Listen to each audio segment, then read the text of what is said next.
Hey YouTube, Appalachian Survivalist here. I wanted to touch base a little bit on what I've got going on with the communications going on here in the ham shack. A little bit of an update, changed a couple things around, added some things, got rid of some things. Just turn that down there. So I've got, behind me you can see my HF radio. I've been working with it, finally got it up and running. Able to hear a lot of really neat things from all over the world. I'll actually, you know what I'll do real quick? I'm gonna cut away and let you hear some conversations that I listened to just yesterday. November 8, Whiskey Radio Lima, Brian in South Carolina, your 59 Curacao.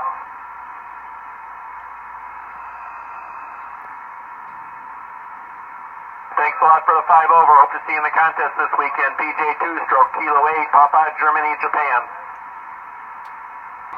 Johannes a reconnaissé que les chances de convoquer un scrutin anticipé avaient chuté à moins de 50% après la validation par les juges constitutionnels de la candidature de Ludovic Orban en poste de Premier ministre.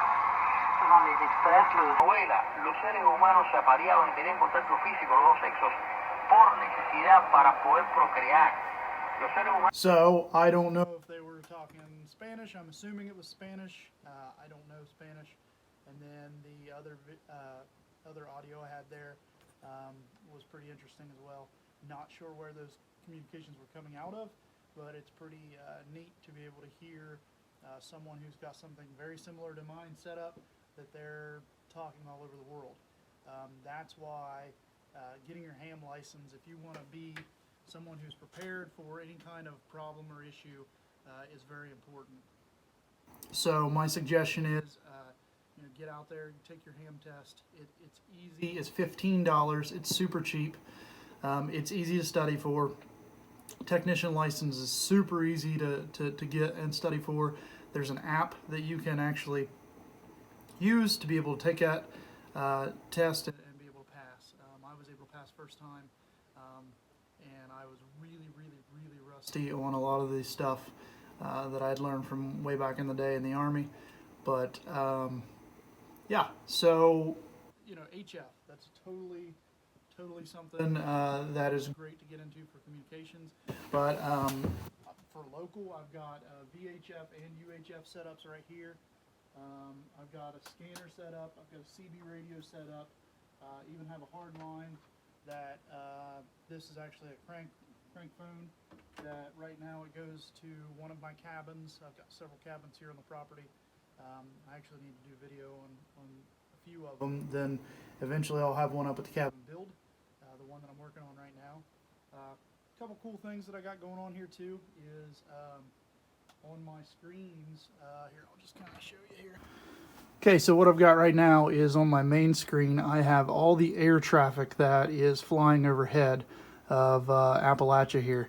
So at any point I can say, okay, I want to know what this plane is. I can click on that. This is AirNav, radarbox24.com. So you can check this out. This is free. It updates pretty quickly. You can get some information on the aircraft that you're looking at. It'll pull up. See, you can find out what kind of aircraft that is. So I like to know what's going on overhead, and I also like to, I've got my scanner up here. It's not on right at the moment, but I've got it set to actually listen to air traffic as well. So that should all pop up. Anytime there's air traffic, that's going to pop up. So one thing about this is your session times out. So you'll have to, what kind of stinks is you got to reload, and then you got to drag it back to the area you're wanting to watch.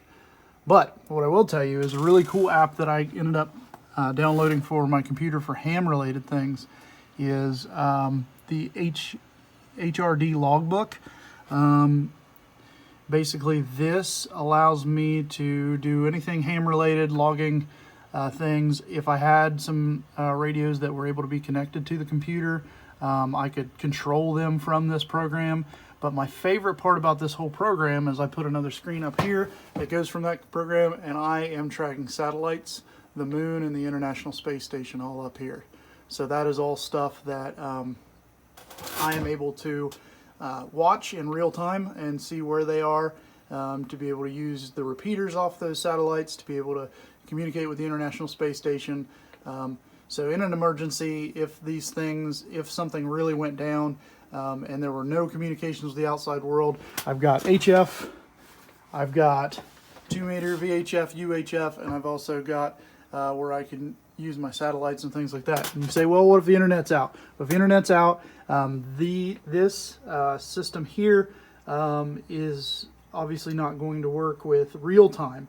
However, what is nice is I've got myself, I went to a local outlet, Interstate Batteries, and they sell what's called BLIMs, and I got two 12-volt semi-sized batteries for $65 a piece. So what I've got right now is these are on trickle charge. I switch them out.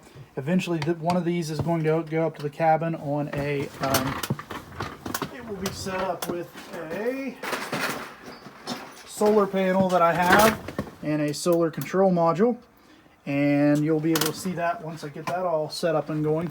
But one of these will be run up there, and that will be part of my repeater project that I'm gonna share more with. Probably I might throw a video up tonight that with the beginnings of my repeater project. But the awesome part is with these batteries, even if something happened and I wasn't up at the cabin and wanted to use everything down here, this is going to be enough power to run these radios here, my scanner, even the HF radio, which this radio was built in '89. So as you can see, the control or the readout is starting to go bad on me, but that doesn't affect the operation of the actual radio itself.